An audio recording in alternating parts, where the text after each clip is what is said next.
हवेली का पुरस्कार सफर। तलाल एक फोटोग्राफर था जिसे वीरान और पुरस्कार जगहों की तस्वीरें खींचने का शौक था। एक दिन इसे एक पुरानी सुनसान हवेली के बारे में मालूम हुआ जो बरसों से वीरान पड़ी थी। मकामी लोगों का कहना था कि जो भी इस हवेली में गया कभी वापस नहीं आया। तलाल ने इन बातों को महज अफसाने समझा और अपनी कैमरा कंट लेकर वहां पहुंच गया। हवेली का दरवाजा जंग आलूद था और इस पर लगा ताला पहले ही टूटा हुआ था, जैसे किसी ने हाल ही में अंदर जाने की कोशिश की हो। जैसे ही वो अंदर दाखिल हुआ, एक अजीब ठंडक का एहसास हुआ, हालांकि बाहर शदीद गर्मी थी।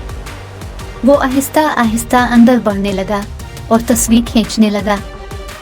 हवेली के अंदरूनी दर व दीवार पर पुरानी धुंधली तस्वीरें लगी हुई थीं, मगर एक चीज अजीब थी।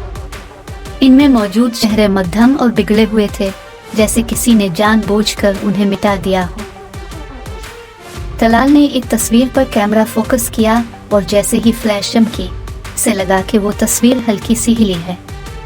वो चौंक गया, मगर ये सोचकर कि शायद रोशनी की वजह से ऐसा लगा। उसने दोबारा तस्वीर ली, लेकिन इस बार तस्वीर में एक धुंधला साया साफ नजर आ रहा था और वो बिल्कुल तलाल के पीछे खड़ा था। दिल तेजी से धड़कने लगा। इसने जल्दी से पीछे देखा, मगर वहां कोई नहीं था। मगर जैसे ही इसने अपना कैमरा नीचे किया, इसे लगा कि वो तस्वीरें जो दीवार पर लगी थी, इनमें मौजूद चेहरे आहिस्ता आहिस्ता इसकी तरफ घूम रहे हैं। इसके जिस्म में सर्दी की एक लहर दौड़ गई।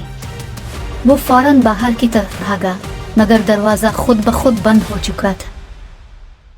ये सब क्या हो रहा है? वो जोर से चीखा। तभी एक सरगोशी गूंजी, क्या है? अब तुम भी हमारी तरह कैद हो चुके हो। तलाल के इर्द गिर्द साए नमूदार होने लगे।